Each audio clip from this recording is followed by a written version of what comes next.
Howdy, everybody, and welcome to Man-O-Rama. Tonight is our last cooking episode for the year. These are always fun episodes. Tonight we're going to talk about holiday cooking. Uh, Even though Thanksgiving was last week, we're still going to do it. Like just talk about holiday cookings, like what is our favorite things and all that stuff. It's going to be a lot of fun and a lot of exciting comedy. Whatever you're, whatever you feel like. It's up to you guys. That's the whole thing. I don't know what I'm gonna say, but I'm very excited to be here. It's blast. We're gonna get to it, baby. Yeah, holiday cooking. Good thing I ate a lot because you know I'll be hungry at the end of this episode.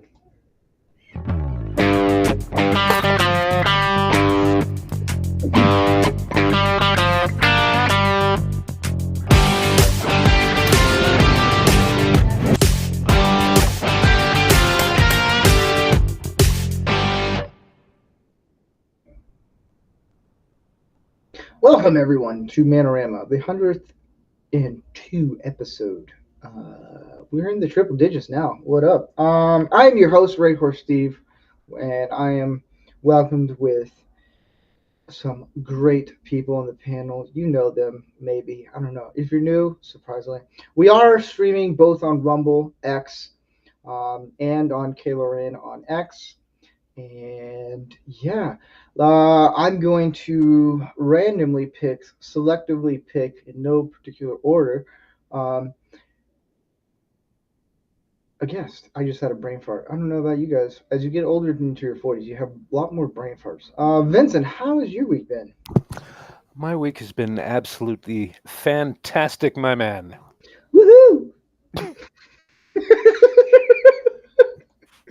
Absolutely fantastic. That's awesome. Canadian Spider-Man, how's your week been? Oh, it's been fantastic. It's been hectic. You stole my answer. That's why I made you go first, Vincent. Chopping wood, wrapping up the hunting season, wrapping up the construction season. Yeah, it's been operating wood splitters and having fun. It's been busy. Nice. Rick, how has your week been? Fan flippintastic, my man. It's Tuesday, which is the beginning of my week, but it's been a fun news week and it's been busy. And I watched Trump basically threaten to annex Canada, and it was a lovely moment. I know. Hey, If welcome, Ordy is our if overlords. Ordy is there, how I was your am week? here. Hi. How you doing? Hey, how's your week been? You know what? It's been awesome. I fed the olds on Thanksgiving. Everybody loved it, and we had quite a bit of snow up in the mountains. And today it was 60. It actually felt like spring for a minute. Nice. So doing doing awesome. There you go. My week has been pretty. It's been pretty fun. I went with Gary to the most masculine place on earth, the San Francisco Fan Expo. TJ Maxx. Oh. Close enough. Close enough. No, I went to a Fan Expo this weekend, and it was actually pretty fun. Although it was in San Francisco, and it's like, hey, but I had a lot of fun. Did a lot of walking. Like it's a lot. It was actually really fun to see that. I trolled some people on X, with the whole. I saw a Star Wars guy dressed up. He looked like Wolverine, so I got a picture of him and I did a hashtag Wolverine. Some people didn't like me saying Star Trek. Here's the thing, I don't care. I just don't had to care. correct you because that's in my nature. I know. Well, thank you. I was gonna have a special guest, but there was a family emergency with them, so they weren't able to make it. So Elaine Price, I think I got her name right. She was gonna join us and do talk about cooking, and she told me, hey, something came up in the family, and I was like, no worries. So that's the thing. You know what? Family comes first. What else? Oh, I did do a poll. So if you want to go on X, to not rank or Steve, some guys have reposted this. I have a poll up for 3 days. Is Die Hard a Christmas movie? And you have to give a reason why it is or isn't. So if you're just like because, well, that's a dumb reason. Yeah. You know what? I voted and retweeted. I'm not going to play by your rules. Whatever. Of course, it's a Christmas. Your I rules, will. your rules are arbitrary. We're gonna stick it to the man. I will say this at the end of the show when we do tip of the hat. If you want, you can go to Rumble, and you can during the don't tip of the hat segment, you can actually participate where you do a Rumble rant, and then we'll actually read your tip of the hat for this week. So we're doing that. I'll still promote it and stuff. So if you want to get your tip of the hat in on the show and be a part of the show, do a Rumble rant, you know. But we're going to start off the show, our cooking show, which is always one of my favorite episodes. They are, because they're a lot of fun. And then, good thing I ate. Every time I eat way too much, I get hungry still. Because someone is always cooking anything. But we're going to do a little episode called Twitter. we're going to do Don't Be That Guy, where we actually will mock and make fun of the person, image, or whatever it is. Since it's cooking, I actually got some images that fit well, but I put in something interesting because I was like, you know what, this would be fun. I thought it'd be kind of fun to do this because, you know, I can change things up if I want. But here's this. Seth, I'm not, whatever his stupid name. He said, community note. Aberson. Oh, Jesus. Yeah, you guys. Sounds like you guys know them. Yeah. Hold up. Someone did a. Before we start, here we go. Lost Wonder said, sorry, could not be on tonight. I was called into an unannounced invasion and probing session. Ooh. He did a thank you, Lost Wonder, Jeff, for Wow. $1. He didn't invite $1 rant. It's not even See, Friday. I know, right? But thank you for the Rumble rant. That was pretty cool. Thank you very much. I appreciate everyone who wants to do that. He said, community note of what? I don't know. For maybe the 10,000th time, Elon Musk did not start Tesla. I thought he did. And he currently holds just 13% of the company. His actions have significantly harmed Tesla, and if he were no longer employed by the company, it would likely benefit its shareholders dramatically. And here's what he actually tweeted. I'm going to pull this up here. Let's see if it shows up above everyone's face. Oh, man. Okay. So Elon actually posted Lawfare. And the guy, Tesla Economics or whatever, said, let me keep it simple to explain how crazy this is. One, you put everything you earned to start a company. Guys, what is the problem with Seth Abramson? He's a fucking idiot. He is. And a sucker of cocks. But Yeah. we won't get into that. No. Okay. To understand Seth Abramson, you have to realize that was just one of 25 concurrent tweets explaining his position. Because, you know, he doesn't write for Newsweek or have his own Substack that he could do long form posting. He threads the longest, most inane retardation. What was that one he did a couple of years ago? I think it was like 55, 60 tweets connected. Jeez. Yeah. Oh my God. That's actually when he blocked me because I mocked every single one of them. Oh, you are a god. I couldn't help myself. I think I had the flu and nothing else to do at the time. Hey, sounds about right. But we're going to get into, I always thought that was funny because it's really stupid. Steve is also, it's wrong. It's hilariously wrong. It's his Seth point. is a regime propagandist.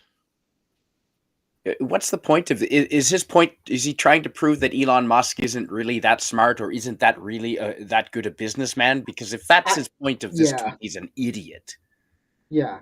If you look at the stock, Tesla stocks are up, everything. Dude, it's just The only way you can the only way to find out if Seth Abramson is an idiot, go to his Twitter feed. It is just read a random tweet, not just this one, but go read any tweet. It's fucking stupid. I'll bring him on next week. His tweets. All right, so we're gonna get into the actual fun part. Is a great answer. Please bring him on. All right, guys, what's wrong with this picture? That's holiday meth cooking. Yes, dude, I don't even know what that is. I think that's the vent from the microwave. Yeah, or that's no, the filter. That's the from little fan. filter. I want to know. Can anyone figure out what the black stuff was? Soot. Like, I want to know what exploded. There was flame involved. Yeah. I mean, this is. I guess you should make sure your wife is trained properly before letting her operate the stove. Was a guy. I think this was a guy. I honestly think this was a guy. He boiled water. Maybe. If that was a guy, then I'm going to remove his reproductive equipment with a soup spoon. There you go. All right, it'll hurt more. Keep him away. Yeah. Keep him away from the kitchen forever. Well, yeah. All right, guys. And future generations. Dear God. Now, is this a well-cooked turkey or what?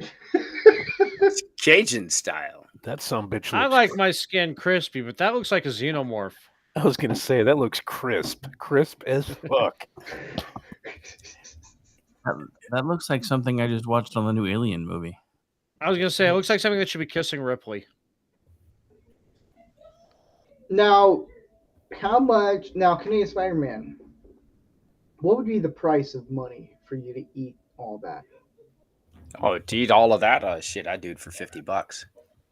$50? All right, good. 50 Canadian dollars. Meat's expensive. $1.35. I can't afford turkey up here, so I'd eat that for it would be. Now, how dry would that be? Oh, good lord! Depends on if they grind it. Oh, dude, that thing looks so dry. If you tapped it, it would probably crumble into dust. Do you think it is actually like that charcoaly? Yeah, maybe. Oh yeah. Yeah, that sucker's burnt. Like that, guys. This is not how you do a turkey. That is. See, I would say otherwise. That it looks fake to me, because the goop and stuff in that pan would also be black as well. The bones would be charred. Yeah, and there would be because you can't burn anything that's like wrapped in tinfoil without the heat being transferred to the foil, because foil can brown out and turn black. Yeah. Maybe the turkey's just doing blackface like Trudeau. There you go. He nailed it.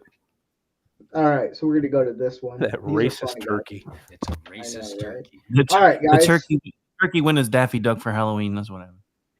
Can anyone explain what the heck this is? I'm sorry. I got a little anxious and yeah. So this is why I told Vincent to keep his camera off earlier. That's jalapeno cheese poppers. Now, I think this is a cutting board. Oh. It was a cutting board. Yeah, it was. What that is, somebody can you zoom in just a bit, please? Yes. That looks like an oven to me. Yeah, that's an oven. Somebody put cheese sticks. They didn't put them on a baking tray. Yeah, those look like. I think Canadian Spider-Man was right. That looks like jalapeno cheese poppers, and they didn't put it on a tray. Yeah, but they put cheese poppers or cheese sticks or something like that. But they just put them on the grill. The cutting board on. Now, should we say what gender we think this is? Anybody can do something that stupid. I think it's a stoner. Yeah, I was gonna say that's no, because a stoner. Well, at least the stoners that I know just call out for pizza when they're hungry. That's true. That's true. All right, we're going to go to the next one. Here's how. Oh, dear God. That's Tostino's sadness, is what that is. Dude, that's DiGiorno's just straight up did. Oh my gosh. This is a stoner. No, this is a drunk. I was gonna say that's not a drunk. That's somebody who put their shit in the oven and fell asleep. That's a drunk. No, if they fell asleep, the whole thing would be black and charred, and the house would probably be burned down. Yeah. This is a guy who. Oh, you know what they did? Guys. No, here's what they took the cardboard. You're supposed to leave the cardboard on underneath it. They didn't put the cardboard in with it. Right. User error. So it's a college. It's a college guy's apartment because. I was gonna say that's a dude who didn't read the fucking manual. So stoner. I mean, did dudes read the manual? RTFM. Wait, do we read manuals? Mm-mm. That was my question. I don't think that happens. I build houses and I don't know. Here's this. There we go. That's a little zoomed in. Okay, that's special. Yeah. Pot of noodles. It was a pot of noodles. That looks like ramen that somebody forgot to put water in. I was just gonna say the exact same thing. You stole my answer. You still. You're welcome. Burnt ramen. All right, here's one. I don't even know what the heck that is. I know it's a glass. Oh, I can tell you exactly what that is. That's someone who put. That is a non-oven safe bowl. Yes. I will say this: the meatballs look really good. I would still eat them. I don't know what is. Dude, you were going to eat the blackened turkey, so that's not saying much. Yeah. Yeah. You were going to do it for $50. Yeah. 50 American. It's like 300. No, it's going to be pesos, 50 pesos. Okay, Steve, I'm sending you a food-related photo over the private chat. Yes, the Lost Wanderer, you do have to come on and defend your name. Yeah. Here. Oh. I don't know. Yep. Somebody nuked their stove? Yeah. The glass top. Very expensive glass top stove. Yeah. Okay. It was a very expensive glass top stove. They don't bend anymore. And they now take impact. They don't make them like they used to. All right, let's see if there's another one. Nope, that is all of them. That is all of them. Let me check the DMs. I had to send a cooking-related pic to Steve. Is that what we call them now? Cooking-related pics? Mm-hmm. Well, it's safe. It's safe for work. You can put it up. All right, I'll pull it up. Because it describes like 99% of the people I know anyway. Yeah, let me get this up. That's VC's new euphemism. I'm sending cooking-related pictures to your DMs. It says, I can't zoom out, dang it. Whoop-de-doo. It says, when you're making a frozen pizza, but not all the pepperonis are spread evenly, so you rearrange them just a little. Chef excellence. On the bottom it says, Chef excellence. Yes. Man, people Well, need I mean, to learn how to cook. who doesn't evenly distribute the pepperonis on their frozen pizza? No, and if you're making a frozen pizza, you got to put banana peppers on it because that's the only thing that makes a frozen pizza edible anyway. Ooh. Thank you. Well, that and some extra cheese always helps. I was going to say extra cheese. Yeah. So that's Don't Be That Guy. Here is Bamf of the Week, because it's cool and awesome, and it's just Trump. Go Canada. With the Paramount Matterhorn. That's the Matterhorn in Norway, isn't it? It's the Paramount. The Matterhorn's in Switzerland. They moved. No, they moved it. I like how people lost their complete minds. Oh God, they went with just a simple joke. That shit insane. First of all, it's not Canada; it's Canada or Putinistan. Or the European Union is also acceptable. Or the European Union, yeah. Yes. No. Come on up. All right, so we're going to get into the first question of the night. Wait, there's a test? Nobody told me there's going to be a test. Guess what, buddy? There's always, I don't know, is there? I hope there's not a test. What's the funniest holiday cooking fail? Vincent, I'll let you go because we always seem like we're stealing your ideas. Okay, my funniest fail. The only cooking fail that I've had that I can remember at the holidays. I think I was about 14 or 15 years old, and I was, just starting to pick up how to cook from my dad. I would watch him, and him and my mom and my older sisters went out to finish some last minute holiday shopping, and my dad's like, well, if you feel up to it, you can go ahead and start fixing the sides for dinner. Make some gravy. Put the vegetables on the boil. Get everything set up so I can fix everything when I get home. I'm like, thumbs up. I'm on it. So the vegetables, no problem. Got those taken care of. The gravy, that was a different problem altogether. See, I forgot how to make a roux.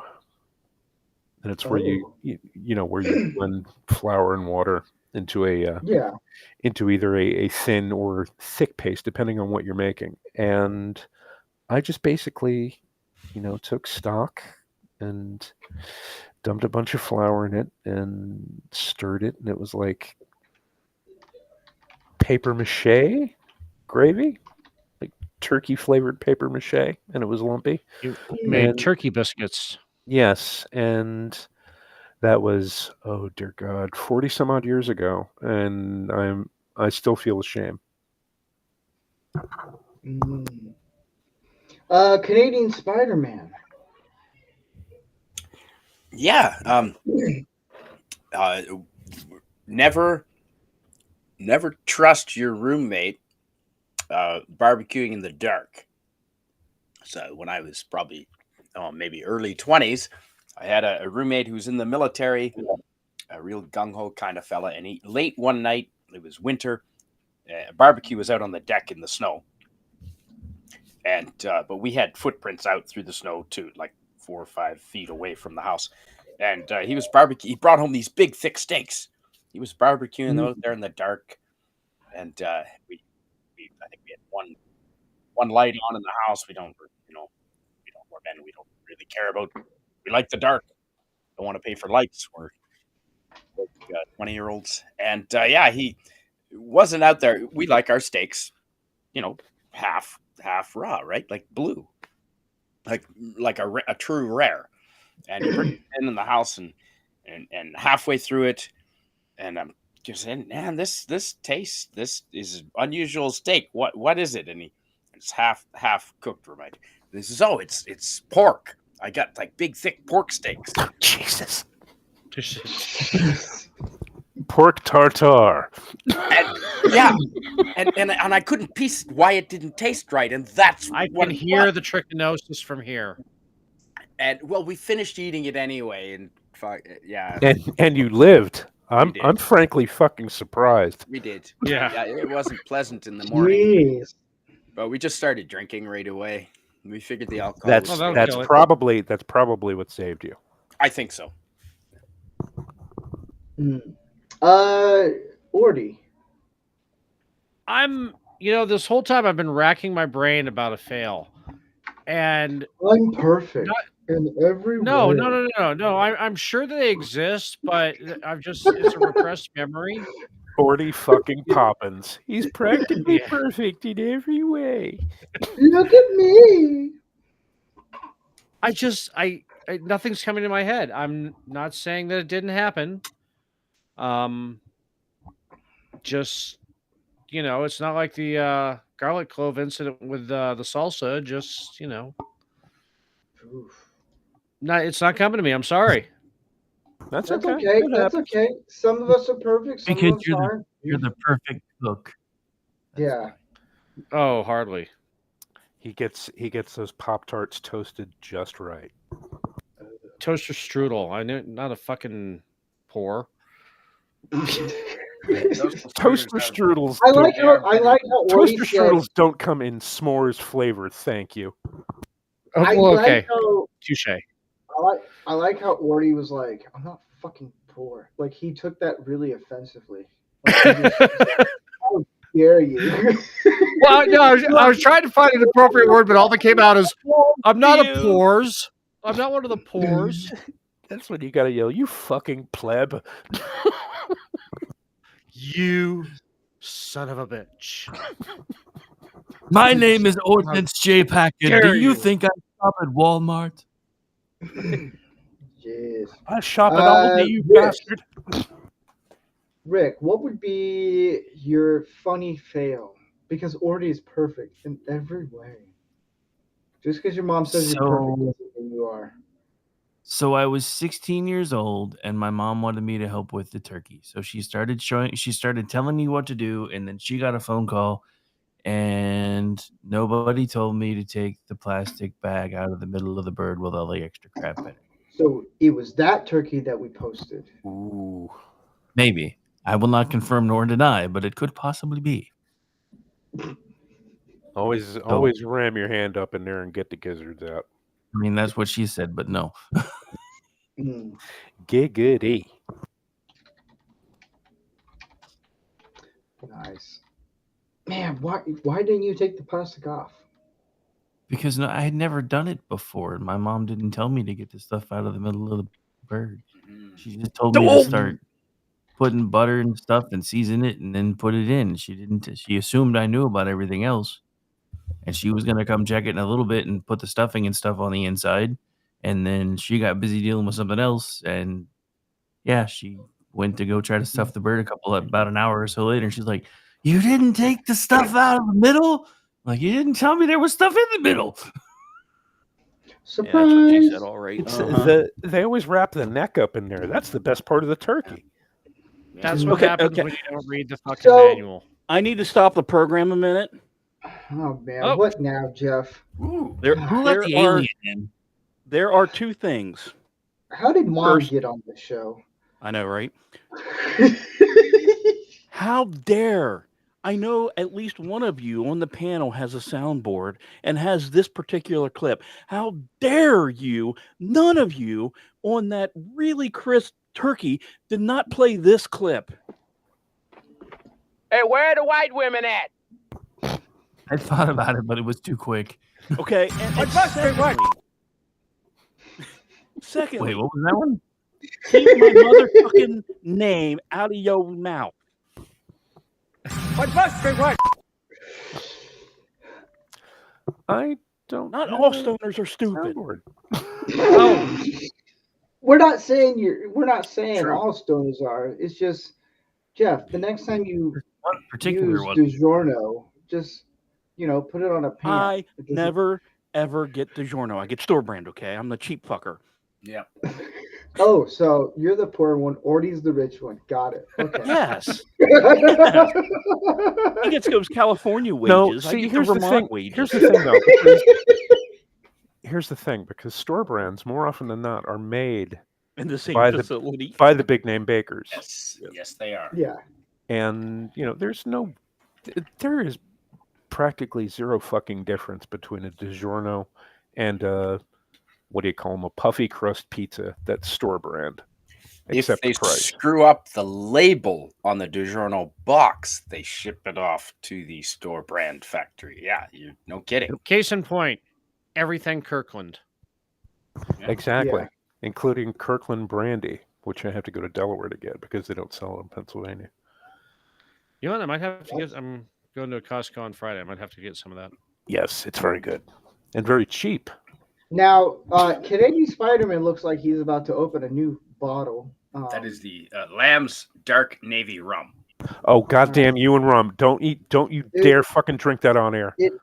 Don't you? I don't care. I don't care if it's a fucking nickel nip, one of those tiny bottles. I will reach through the screen and throttle you. It'll be fine. Yeah, Nick. That's nickel what they. Nip. Isn't that the midget stripper's name? Yeah, exactly. the last time Canadian Spider-Man had rum, it was He nearly died. He didn't nearly die. He nearly ascended. Just last week, he said, "I'm never drinking hard stuff again," and now here we are. And then here he is, and Well, he's got his eggnog, so it's mixed. So he's breaking it up. All right. A mix. To be fair, Mixing. okay. I have to give him a pass on this one. He's mixing the he rum gets a with pass. eggnog. Heavy mixing.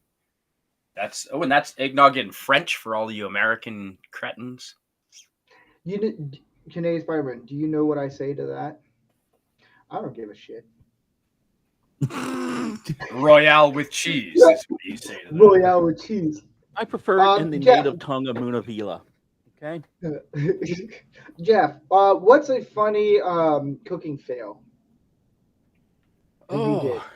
Because I don't know if you were here. Is it holiday specific or just in general?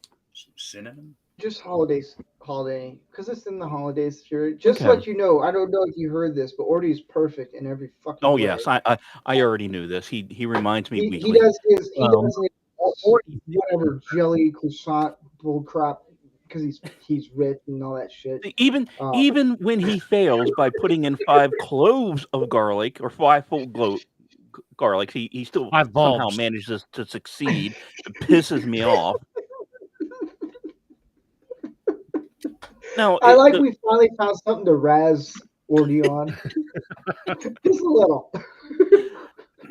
Probably the biggest fail. Oh God. Nutmeg. Honestly, was probably the joke I dropped in chat about the turkey setting that someone must have set it to broil. I legit spent hours making a bunch of cookies, and I set my oven to broil instead of bake, not realizing it. And I went to go take care of something else, and I came back, and it was let's just say if it was Halloween, I had the perfect fog machine going on in my kitchen. It was not a fun experience. I may have had people yelling at me like, "What the hell are you doing?" And I'm like, "Hey, I'm a stoner." Doing what comes naturally. Yes. Not going to let that one go. For my holiday cooking, as much as I razzed on Orty, the problem with me is I don't really remember. No, I do. Okay. Oh, because Steve is perfect in every way. No, because I've been working in restaurants for 20-some years, so I know cooking. No, it's I had to make chicken, like fried chicken. And the problem sometimes when you start doing fried chicken, and not like the fried chicken I would do, like you put in the oven and all that stuff. I didn't get the chicken cooked all the way. Yeah. Let's just say some people got sick from it. And I didn't take responsibility because I didn't think it was me. Because I ended up getting sick, and then I realized, oh, it was me. So I've learned just be cautious when you're cooking chicken, because chicken can really make your day miserable or really good. It depends on it. So I've done some chicken for, I think it was for Christmas. I had some roommates who were like, yeah, let's do a little Christmas dinner, and yeah.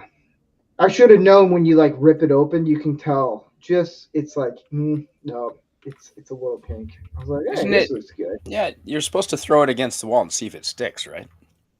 Yes. Yes. Yeah. That's spaghetti. That's all food. I've never done it with chicken, so I'm gonna say no. You should try it sometime. Trust me. You got to throw it harder. You know your sushi is done right if it sticks to the wall. Mm-hmm. And here's one good one. I like this. Best holiday meal with Thanksgiving and Christmas. Best holiday what? Is Best anyone holiday gonna what? tell him? Man, you know what?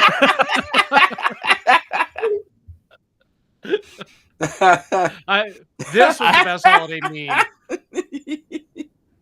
I thought Steve was about to start telling the Grinch like story or something. I'm like, what is it, babe? You're a mean one, Mr. Grinch. Anyways, it's supposed to be meal, not mean. Is the N beside the L? Not even close. No, it's not. They're not even beside each other, Steve. They're not Not even in any language on earth. Not even near the same finger on the home row. That's No. like complete other Wait a minute. digits Wait, there. hold on a minute. Let me check special ed keyboards. They might. Okay, I just checked the image and they're close enough on the special ed keyboards. We have Andy to let just this said one slide. short bus crashes again. You know, Is that the special ed keyboard? Is that the one with the rounded edges? Yes. Wow, gotcha. yeah. So, anyways, best holiday meal. Thanks for everyone. See, Ordy, you thought we got you all night roasting you.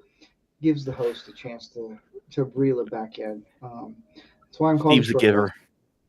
Yeah, I mean, you know, when's a better time to roast the host than during a holiday cooking show? I know, right? Ooh, I like that. Vincent, because we Rick always with like the to top steal rope your... on that one. Damn. I know, Save the A material for not your own show. What the fuck? No, it's a lot easier to ad lib when I'm not having to push all the buttons too. I'm just saying. I know. See, Rick knows how I'm feeling right now. Rick's like, no, not really. I ain't that retarded. Oh yeah, no, I have shit to bet on my own show more than once. I think that's half the reason why people tune in. So yeah. See, I think there's like maybe 5-10% of the people who watch this show just to see how much I can fuck up. Well, we got it on tonight's.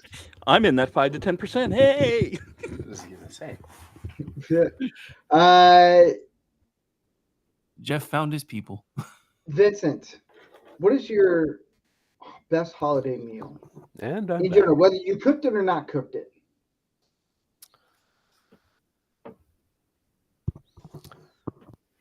Or you don't have to say anything. Whatever. Do what? I think he just came back, so he may have missed you. Oh, are you? Yeah, I went outside for a smoky treat, so yeah. Oh, okay.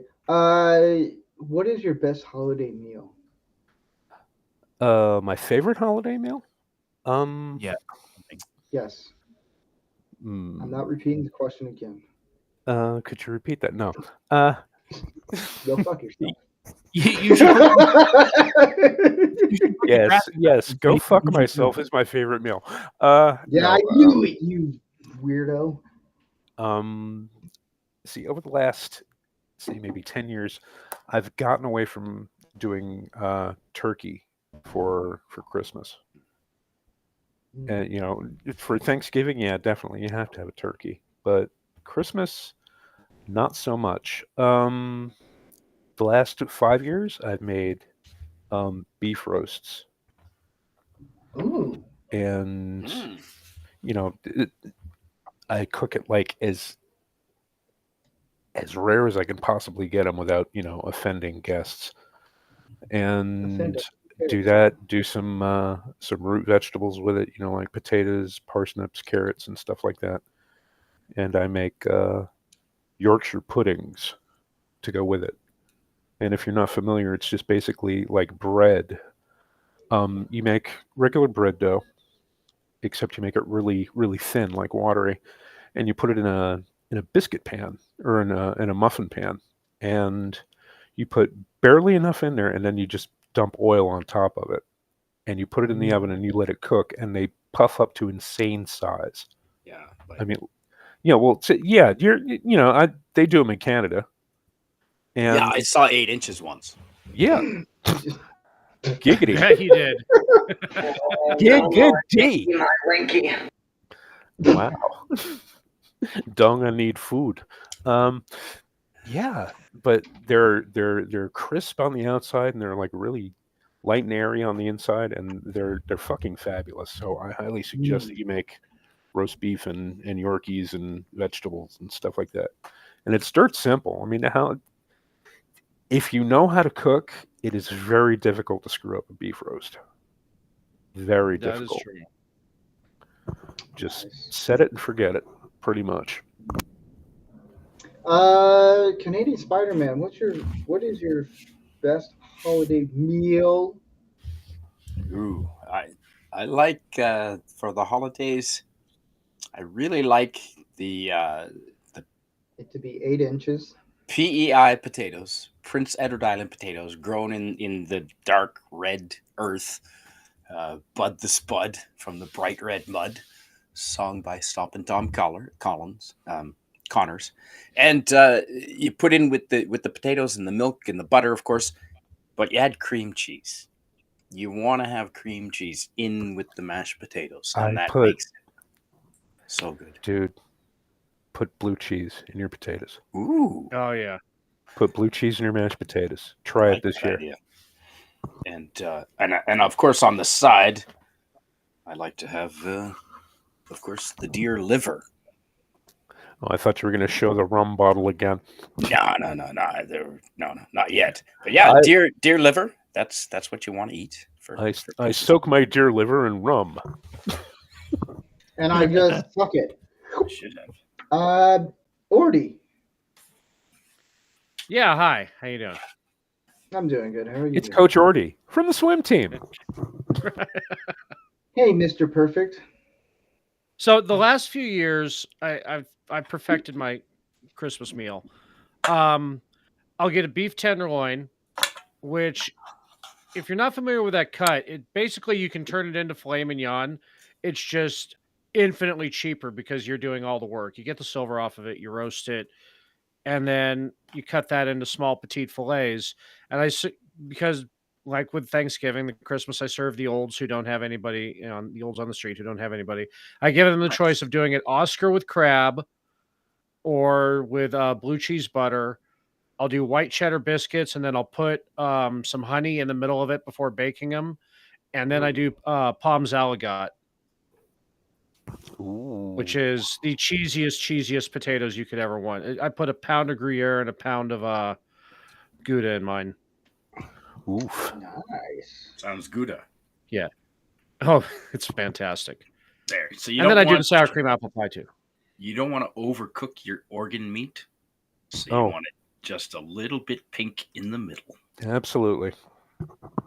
I'm sorry. Did you say organ meat? Yes. Oh, no more Yankee my winky. Donger needs deer liver. Oh. You said donger. The word donger. Yeah, that's a line from 16 Candles. Oh, okay. Because long duck dong is the exchange student who says that right in the movie, and he said, "No more Yankee my winky, donga need food." If you go to a work camp in Australia, the huts where the men stay, the work men's camps, they're called dongers. Rick, what is your favorite holiday meal? Christmas. I usually smoke a prime rib. How do you get in the pipe? Very carefully. He'll be here. He'll be here all week, folks. Don't forget to tip your servers and try the veal. Second show's at midnight. You got to be 21 for the second show. It gets a little blue. Ordy. Just did me. Ooh. I did. Fantastic. Giggity. That's why he's gonna go outside and have a cigarette. My best Forgot meal. Yeah, Jeff, you're still here. Andy. Yeah. And Andy in the chat. Did you read that? Uh-huh. Oh. Jeff, what is your best holiday meal? I'm gonna give two answers here. Yeah. Because I don't care about the food. I care about the people. It's the comradely good fellowship. And the best holiday meal I've ever had was after I had proposed to my first wife. And that Christmas, we invited both of our families to our place to cook a meal for them. And it was me and her all day, starting in the morning, working in the kitchen. And it was one of the most fun times I've ever had cooking a big meal in my life. Now that said, one of my favorite things to cook is it's weirdly stupid, but I swear I'm the only one who gets it right out of everyone who cooks it in my family. You take canned corn, preferably sweet corn, add a shit ton of Irish butter, sugar, salt, pepper, and a hint of garlic. And you boil the crap out of the butter until you can, almost gets that brown nature. And you just cook everything and let it boil. And it's an amazing side dish, regardless of what you're cooking at the holiday season. Nice. That sounds really good. So this is I don't do Christmas dinners. I do Thanksgiving dinners. This is what I make. Y'all can suck it, Wow. because that's one hell of a turkey. Nice. Yeah. Here's the thing. Did you remove the bag inside? Didn't Ripley fight that? Yeah. That was the other turkey. Okay. So this is probably the best turkey I actually ever made, because I cooked it for 3.5 hours and I let it rest for 3.5. Wow. Nice. It all fell apart. Usually I would do salted butter. This year I actually used unsalted butter, and I just had some right before the show started, and it's still good. It is one of the best turkeys I've ever made. And my wife's like, oh my gosh, like, holy crap. I was like, yeah. So how long does turkey keep in your fridge? Like till Christmas almost? That's a good question. What do you guys think? I usually throw mine in the freezer and then grab out bits and pieces. Usually separate them in the little small freezer bags, depending on how big of the turkey was. But I haven't made a full size turkey in about 10 years. So yeah, with a turkey, after the meal is done, whatever's left on the turkey gets stripped off. The bigger bones get put into bags, and I turn that into stock later. Yeah. Oh, so you don't just keep cutting it off the bird. Well, yeah. I mean, when everybody's done eating, I'll strip all of the meat off the bird, and like the leg bones and the thigh bones and stuff like that. I'll throw into plastic bags and make stock later. And then if we've got like younger people eating, I'll save them the wishbone and tell them do the standard Make-A-Wish thing and all that. But yeah. Yeah, I do this. I shred my bird down, put it in freezer bags, and that way I can have decent turkey sandwiches for a good month afterwards. Because fucking deli turkey sucks. Hungry. Gosh darn it! Isn't it just easier to throw the bird in the fridge and then just keep cutting it off the bird over the next week? You could do that. You could do that. Takes up too much room, though. It does. Yeah. It's better to just cut it, like debone it after you cooked it and let it rest. Yeah, just strip it. The biggest refrigerator in the world. I just stick it outside on my deck. I'm not kidding. The bears are hibernating. Okay, the bears are asleep. We don't have the luxury of living in Canada. Okay. Yeah. Oh, God. I was going to say Vermont rules apply here too. Wait. Since when is living in Canada a luxury? Exactly. That was the joke. Okay. Ha. They're the 51st state. Okay. So I saw someone from Canada that left possibly the 51st state. He left a comment. He left a tweet on X, and I should have snagged this because it was the dumbest thing I ever heard. He was saying how, like, with Trump jokingly say, we'll make you the 51st state and all this stuff, yada, yada, yada. He was saying how Americans don't know what cold is. He's never been to South Dakota, Minnesota, Wyoming, mountains of Vermont, Michigan, all those areas. He's never been there.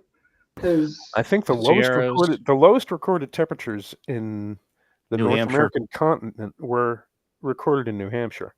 Yes. Yeah. I live like 20 minutes from there. Yeah, exactly. And this is like, what was it? Close to Wind chill was a negative 105, yeah, I think. and like the actual Man. temperature was like 60 something below. 75. Okay, yeah. Crazy. I gotta go put wood in my wood stove. I bet you will. Dude, I just went outside to All have a 8 cigarette, and I had to put on my pea coat and my fucking beanie hat. Cardigan. Okay, so I looked it up cold to for a be cardigan. accurate, so people cannot bitch.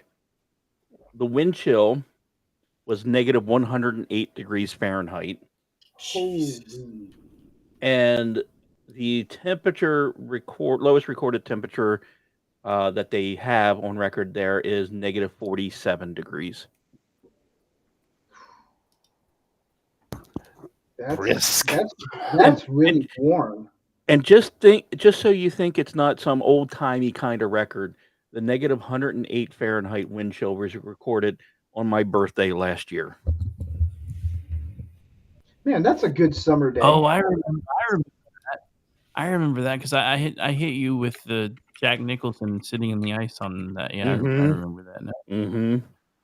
But don't we have global warming? Isn't that why we all have to pay more carbon tax here in Canada? No, that's why they changed it to climate change. Now it doesn't matter if it's getting warmer. It's because of climate change. You notice they changed. They don't say global warming anymore, do they? Mm-hmm. It's climate chaos. Yeah. We're going to get to the last question here. And let me pull this guy up. Hey, Mike's in the chat. Hi, Mike and Suzanne. Hey. This one right here. How can guys learn to cherish? See, I use a big word, cherish. Holiday meals. See, I spelled it right here, guys. Does anyone want to tell I them? was just going to say, and it's spelled right too. No, there's 2 R's. Yeah, cherish holiday Cherish meals. is 1 R. Yeah, cherish is 1 R, dude. You're thinking cherry. Cherish. See what happens when you drink too much rum? Cherish. No, you don't. No. Let's put that to bed. I just had a little tiny bit. Come on. Anyways, so how can First guys? of all, except for him, there's no such thing as too much rum. I know. How can guys learn to cherish holiday meals as they get older? Now, because I know with some guys, me included, when we're younger, we don't really take into holidays as much, but when we get older, we start to cherish them a little bit more because it's involved with family, it's loved ones, friends, and it's those moments that like we really enjoy. Canadian Spider-Man. How can guys learn to cherish holiday meals as they get older? I am so glad you asked me that because I have a hell of an answer. A couple of years ago, I had deer liver and rum. No, I was down in Massachusetts. 8 inches. I was celebrating. I was celebrating the holidays, Christmas, down in Massachusetts. I was doing it Yankee style, American style, and I tell you, the best meal. This is one of the best. As you get older, gentlemen, the person I was with, the whole family, they all went to a meal and a service at church on Christmas Eve, and I drove everyone there. It was very nice, and I wasn't driving home though. And so while they were having a holiday meal and at church, I went by myself to a local pub across the street from the church, and I had the best meal surrounded by other guys whose families were all in the church, but these were all like husbands and single dudes and just dudes in the pub having a fantastic. They had turkey and cranberries and mashed potatoes, and we had beverages, and it was just I appreciate the solitude that comes as you get older. You can appreciate holiday meals by having them at a pub by yourself, away from family. All right. Gordy.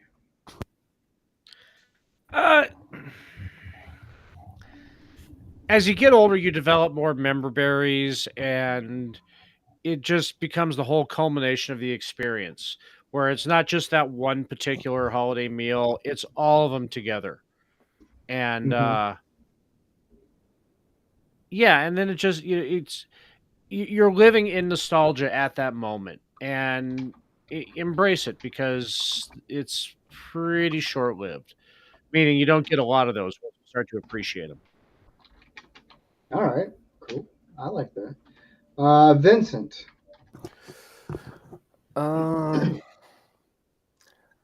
I think I rather cherished the meals that I did have when I was with my family because as I get older, and I'm probably the oldest one here, the last couple of holidays have been because a year and a half ago I lost my oldest sister, and my older sister is not doing well health wise. I lost both my parents at a fairly young age. And, I have kids and grandkids, and we talk on the holidays, but they're scattered all over the country. And the last time we all got together was, oh, Jesus, I think back in 2014, 2015. So all of the meals that I have now, yeah, they're great, because, you have a meal, with a girlfriend or you invite your friends over and stuff. Yeah, they're fun, but it's not the same. It's not the same. Nice. Rick. Huh? What were you gonna say? Well, I mean, continue, Rick. Okay. I was like you. I thought somebody else was still trying to say anything, so I thought I'd pause for a second.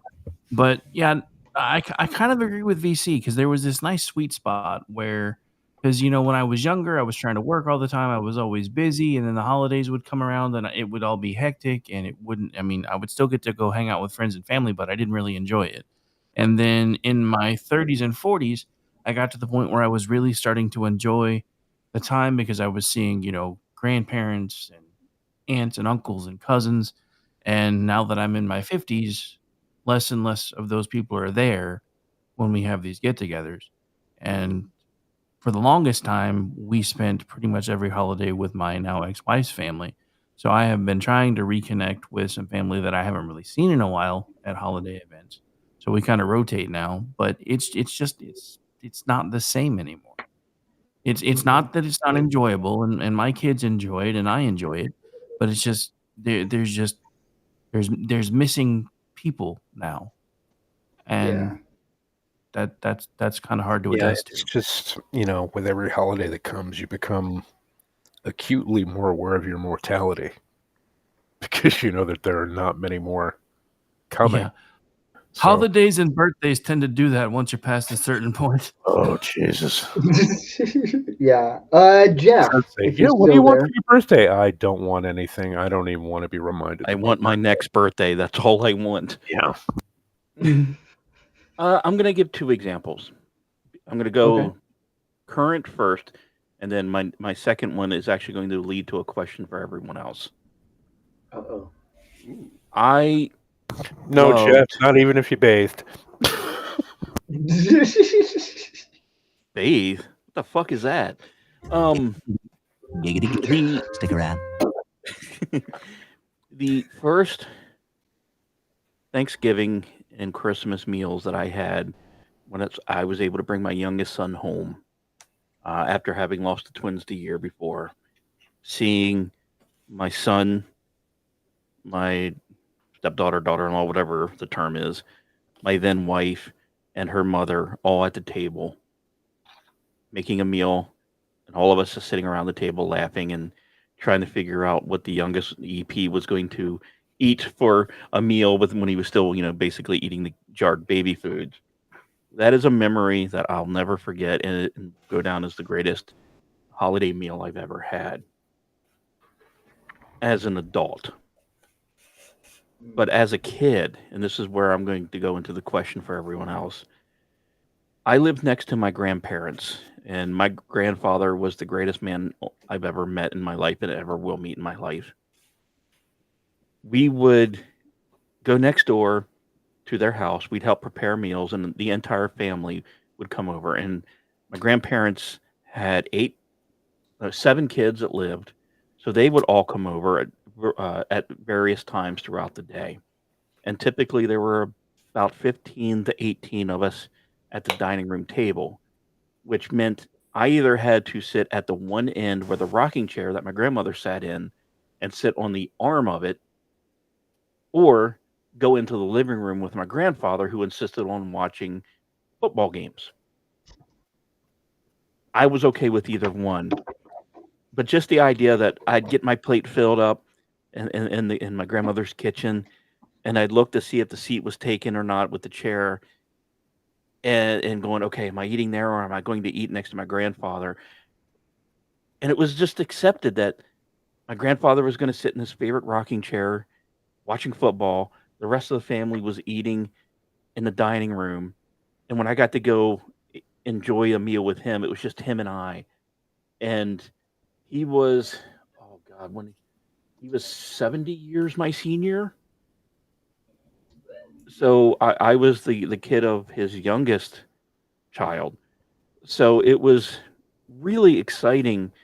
It was just him and I would sit there and go, hey, Pap, do you need something else? You need, I'm going to go get some more rolls. You want more? And I would go take care of him and bring him there. And we would laugh and joke, and we'd hear the rest of the family sitting in the dining room having a blast. And the meal was just tremendous because we lived on a farm. Everything was fresh. Everything was farm grown. It was just amazing times. And like, I think it was Rick that was mentioning about the time, we just don't celebrate it like we used to. What was, as a kid, what was your fondest memory of a holiday meal?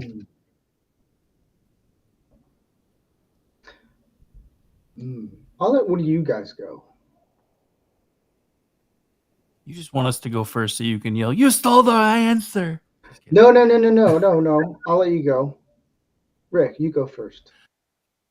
I think my favorite childhood holiday memory had to be Thanksgiving. I mean, granted, Christmas morning was always like the holiday of all holidays when you were a kid, but there was just something about Thanksgiving. Thanksgiving, we would always go to my great aunt's house, and there would be football on, and people are talking and laughing while they're cooking, and the house is just filled with the smells of food. And I had all the cousins that I used to hang around with back then that are all spread around the country now, and I pretty much every Thanksgiving for me, when I was a kid, before we moved away, is probably my best holiday memories, because it was the people that I was used to being around, that I was comfortable with, and it was the side of the family that I spent most of the time with, and it was just really fun.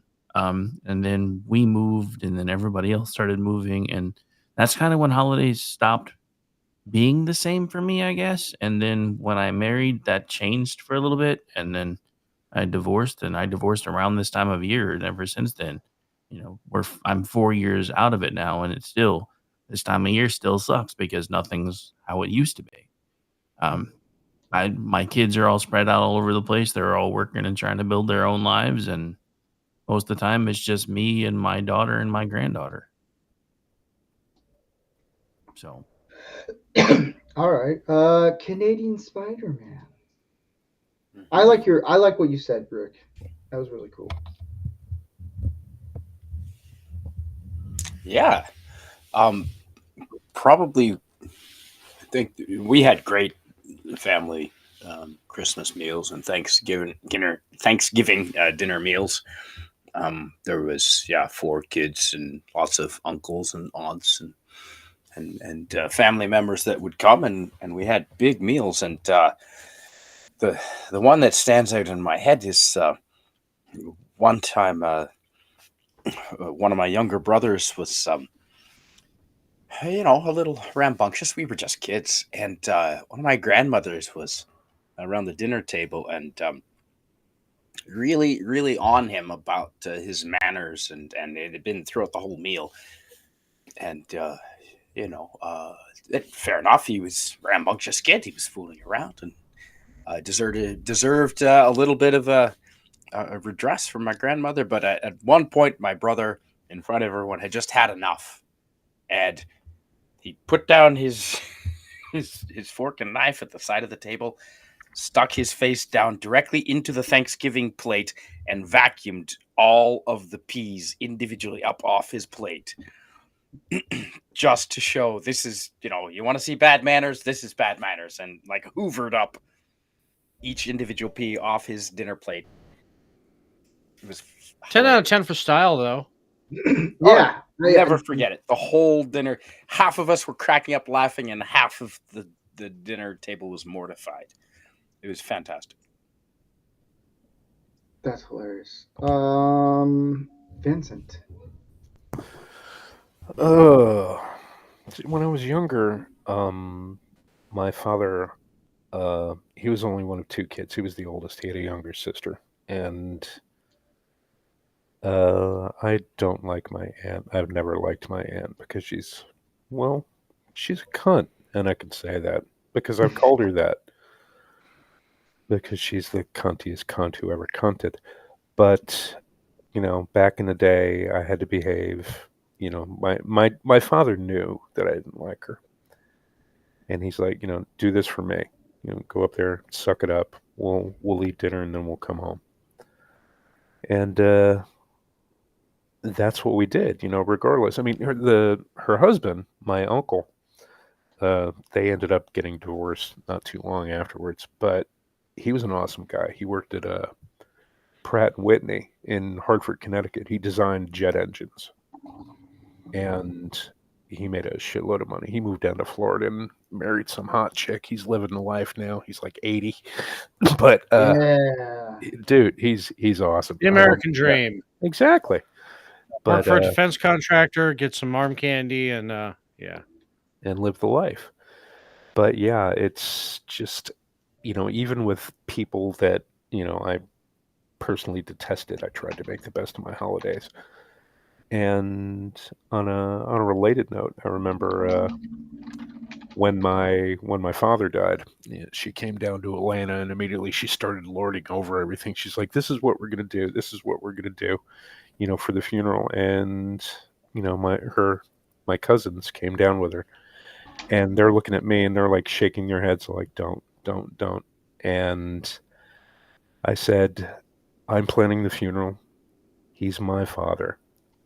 And you're not welcome here. And she's like, what? It's like, the only reason that I'm nice to you is because my father asked me to be nice to you. Now that he's gone, I have no reason to be. So you can go back home. She came to the funeral, but she sat in the back of the church. I haven't spoken to her since. And that was 34 years ago. So, yeah. I can hold a fucking grudge. Yeah, you can. Jesus, man. Like a boss. Did I miss anyone else? Yeah. Ordy. I was gonna say, you know what? I always like to. He's perfect. He's had perfect meals. I know, right? You know what? Perfect get-togethers. He's perfect, whatever. Jeez. All right, Mr. Perfect. He had champagne and caviar when he was 6 years old. His shits are so perfect, he's never bought toilet paper. Right? They just fall out. They're terrified. He shits diamonds from a platinum asshole. Jesus, man.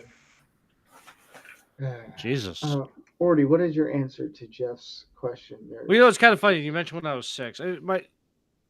My favorite Christmas meal actually really had nothing to do with the meal itself. Like I said, I think there was like 5 or 6. And I remember my grandmother absolutely crushed it at making Chex Party Mix. And she took it upon herself while she was doing all the dinner cooking and everything else to teach me to do. She thought that I needed to be able to do math quicker. So she taught me to do math by teaching me how to play blackjack for quick addition. That's awesome. And we just sat there betting Chex Mix, Party Mix, and playing blackjack for like an hour straight. And then she's like, I got to get back to cooking. And live well with what you've learned. I just remember playing blackjack with grandma at the age of 6. That was fucking awesome. Ordy, you reminded me of a memory with the family coming up for Thanksgiving and Christmas. My uncle, who lived in Alabama, was married to a German lady he met after World War II, Gertrude. And when she found out I was studying German language in high school, from the day from that day till the day she died, she refused to speak to me in English and only spoke to me in German. And once I got fluent enough in German, her and I became such hilarious pranksters and jokesters at the table that no one else knew what was going on other than her husband. That it was a tremendous time that even elevated the already tremendous uh, festivities that was going on. So it's these memories, I think, that a lot of us, I don't know, I'm going to go on a limb here. I think a lot of us yearn for again, from what I'm hearing, is just, it's not the golden haze of years gone past. It's truth and memory that we wonder what has happened. Maybe eventually going forward, how do we get that back? So as men, how do we recollect those memories and make them into modern day? Well, for me, it was a Christmas. It was never about the food. One of my fondest memories. It was all my cousins who lived in Nebraska. We all went to my grandparents, and they lived in Wichita, Kansas, and we did kind of a candlelight dinner, Christmas Eve kind of thing, where you only had just the candles mainly, and the lights were dimmed, but like we wanted to focus on the candles, and it was such a fond memory. I think I was like maybe 8, maybe 5, somewhere around there. Like I was really young, and it was just the memories of just being with family and having everyone there. Because when I was younger, I didn't really understand why it's important to have families and stuff. And I know some people, they have bickers in their families. Not all families are perfect, like Ortiz. But yeah, but that was my fond memory, is just those, and how guys can learn to cherish holiday meals. It's taking a step back and actually putting your ego to the side. Because some guys, I used to be this, where my ego was very much like, no, we're gonna do it this way, and it ruins it. Um, it's I always like the whole political conversations during Thanksgiving dinner. It's fun. Just the whole razzing. I enjoy the razzing. I love hearing, if you can actually just sit there and listen to people, like in Christmas Vacation, where you hear everyone's utensils hitting the plate and stuff. Like it's just stuff like that. Just if you can just hear the sounds at the dinner table, and just take in the fact that everyone is here, whether we agree or disagree on things. It's the fact that we're here, and we're putting our ego aside, and just we're trying to spend time with family. I think that's what, with guys, when we get older, especially when we're in our 30s and up, we start learning how important those things are, because we can't get back what we had in the past, but at least we can try to make up with it in the present, in the future. And whether you have disagreements or bickering, it's just the fact that everyone's here and like, hey, we're just here to be in each other's company, and that's what's important. And I think that's like key. It's when guys can just go, you know what? I may not like my uncle, but damn, I enjoy just being around him during the holidays, because it's a little bit different. We push away what we want, and we just focus on what everyone wants, and I think that's pretty cool. Um, Vincent, do you have anything from Shakespeare? No, unfortunately, I couldn't find anything. You son of a bitch! Concerning a holiday meal, but Mm, I'll have something for you next week. it's all good. You Yeah, we'll have. son of a. Oh, you son of a what? On that note, here's the other thing. Now that I have to go straight into this one.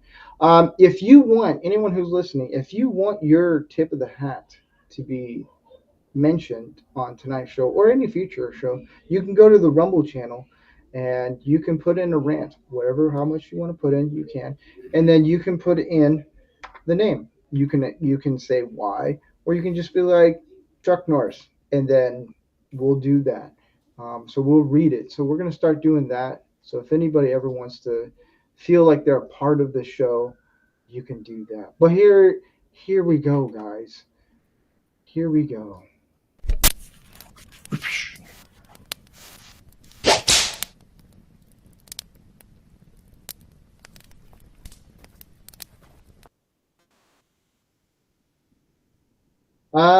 Yeah, so tip is where we generally give praise to men because society hates masculinity.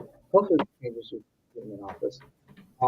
And yeah, and also mothers because that's important. Um, Ordy, who is your tip to hat for the week?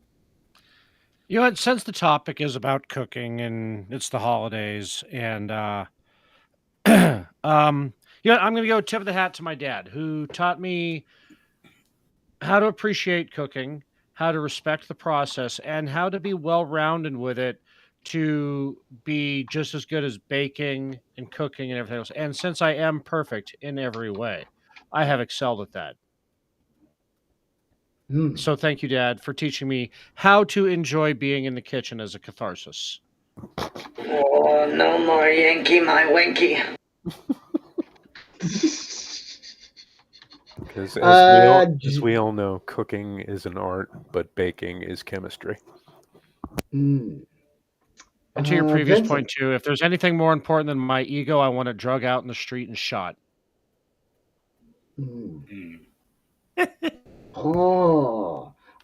Vincent, because I always like to get you in quicker because some reason one of us schmucks tends to steal your answer. Steal my answers. Yeah, that's my thing, man. It is. Yeah, my tip of the hat goes to Julius and Philip Epstein. And if you don't know who Julius and Philip Epstein were, they were the guys who wrote Casablanca. You stole my answer, you bastard. No, I'm just kidding. Right, I did. Oh, sorry. That's what I heard. But yeah, it's my favorite movie, and every show I do, whether it's this or whether it's my own show, I always have Casablanca playing in the background. So that's my that's my good luck charm. So I figured you'd have gone with Ernest and Julio Gallo. Yeah, I go with them too, but that's next week. Way to ruin it. Don't tell me. Gosh, Ordy. I stole his answer a week in the future. It doesn't mean you got to ruin everything for us. Next week, he stole my answer in the past. No. Time War. Canadian Spider-Man. Yeah, well, I'd like to tip my hat to someone who's standing up for the farmers over in England, Mr. Jeremy Clarkson, who made famous doing the show Top Gear, and he's done enough. He could take his riches and his fame and just retire and do nothing but be selfish for the rest of his life. But he's out there currently right now, risking his freedom, his physical freedom, his finances, and his name, and he's standing up for a cause that he believes in, regardless of whether you support the farmers or if you're dumb enough not to support the farmers who grow our own food. You have to at least admire this guy for standing up for what he believes in and risking when he doesn't need to risk anything. So tip of the hat to Mr. Jeremy Clarkson. That's nice. Jeff. My tip of the hat this week goes to Santa Marin. Wait a minute. What? I'm sorry. Tip of the hat. I was thinking something totally different, though. I would still love to put a fourth Finnish son into her. My tip of the hat goes to my grandfather, who I mentioned before. He was my de facto dad, as my stepfather was an abuser. So we lived next to each other once I hit age 10, and I worked on his farm. And he taught me so many life lessons, from working on his old Ford tractor to crop rotation and this and that. But, it was, as hard as that man worked, it was those summer nights where we would sit outside his house. My grandmother would knit or stitch or whatever it was in those little round things that she'd do, whatever, crochet, something like that. I don't know. I'm a dude. I have no clue. What's crocheting? But him and I and her would sit out on the porch and listen to the Baltimore Orioles on the radio. And usually about the third or fourth inning, he would look at me and go, "Hey, I think it's ice cream sandwich time," which was my cue to go inside the house, go to the freezer, grab whatever ice cream they had. 'Cause, we lived so far away from civilization, it was basically anything Schwan delivered. So about the third or fourth inning, we would go get that. We'd sit out there. We'd eat the ice cream. We'd have the little mosquito coil burning, and we would just sit and listen to the game and talk about it.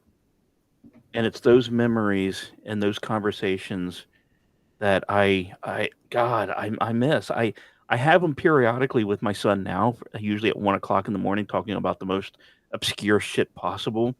But when those days happen, there is no greater high in the world than those conversations, because not only am I living that moment with him, but I'm also remembering what my grandfather and I used to talk about. And that is such a great feeling. And I would not be a quarter of the person I am if it wasn't for him. And my last note, Vincent, if you take anything away from tonight's episode, we steal your ideas. No. Yes. The word cunt is a beautiful word. But in the native Finnish, the word for cunt is happy. And I am not making that up. That is awesome. Oh, that's going to change the way I tweet.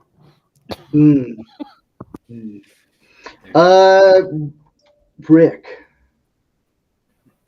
Well, before I get to my tip of the hat, I have a question. So happy spelled the same way we spell it? Now I'm curious. No. H-A with the 2 dots over top, P-Y. But it's pronounced 100% happy. And you can also use it in terms of if you're talking about the vulva. The Volvo? Isn't that Swedish? It is. Yeah. Well, since there is no Finland, yes, that tracks. Finland isn't real. Very nice. I have spoken. All right, so I usually try to find a hat. I usually try to find a hat tip that fits in with the theme. I really couldn't find one tonight, but I am going to give a hat tip to someone who has recently returned to the show and has graciously accepted the role of programming director over here at KLRN Radio, who has helped me keep things running and help things run smoothly when I was off trying to figure out my own life for over a year and a half, and that's none other than Stoner Alien, otherwise known around here as Jeff. That's my hat tip for tonight. Thank you for everything that you do, sir. I don't tell you that enough. Santa got a tip of the hat. Nice. Oh, ho, where are you? Call me a hoe again, and I'm taking it back, motherfucker. Did we do you, Canadian Spider-Man? Yes, I did Jeremy Clarkson, who's that's right. Ass with the farmers. My brain is going like 3 different things at the same time. I don't know if you've been paying attention over there. They are spraying so much shit on government buildings over in London. They really are. It is fantastic. I didn't even know you could throw shit that far up in the air, but you can. If anyone could find a way, it's Clarkson. Yes. No kidding. Like 4 stories. With baby Jesus. My tip of the hat, I did this before, but I'm going to do it again, is Gary Ambrosia. He's been probably one of the closest friends and closest non-related brother that I have ever had, and just him actually taking the time to be like, hey, let's critique your joke or something. It's just the fact that we can just sit and talk and actually have conversations a little bit different now than when we first met 8 years ago. It's a lot of cool of how that turned out. Is we're the type of guys that he can call me at, either him or I can call each other at like 3 in the morning. We'd be like, hey, this is what I'm dealing with, and we'll just listen to each other. It's the fact that when you can build a bond with another guy to the point where it's just you can just sit and listen, and then or you can call their bullshit out, and they'll listen. They're like, okay, cool. Where it's like, dude, just chill. Like you don't have to. It's okay. Life don't. It's just this or it's this that. Don't worry about it. And it's yeah. You'll be like, you know what, you're right. And it's kind of cool. And I appreciate what he has done. He's helped me mature and helped me structure this show out really well. So it's yeah. And he can cook. Well, that's debatable. No, I'm just kidding. And in a completely non-gay way, he's a fine-looking man. That's a little gay. Now you guys did It's not gay video. if you don't have XX or XY chromosomes. Okay, I'm just saying that. It's not gay if you have your socks on. Yeah. Hey, it's not gay if you like it. And for Zelda, E equals MC squared. But on that note, I want to thank everyone who. Hang on, real quick. I got one more holiday cooking tip. Okay, well, fuck you're annoyed with me, so never mind. No, you can go. You can go. Sorry. Go ahead. Okay, so it's about now that y'all should be making your rum balls and get them ready for Christmas. Yes. So, because they need to set for a couple weeks, and yes, try it with Kahlua. Ooh. I did those last year. They were fantastic. Yeah, the problem is not drinking the rum in order to have rum to put into the rum balls. What is the problem? Yeah. Switch to brandy. One cup for the recipe, 1 cup for the gullet. I mean, you do it the yeah. You got to do it the Julia Child way. 1 She cup wasn't sauce. French lady. Yeah. Yeah. I haven't done that since last Halloween. What the fuck? In her young days. But I want to thank everyone who was on the panel: Rick, Canadian Spider-Man, Jeff, Ordy, Vincent, and I've been in talks with Elaine. We are going to come up with a topic that she wants to do and have her on in the next few weeks or in a couple of months or something. So we're structuring that out.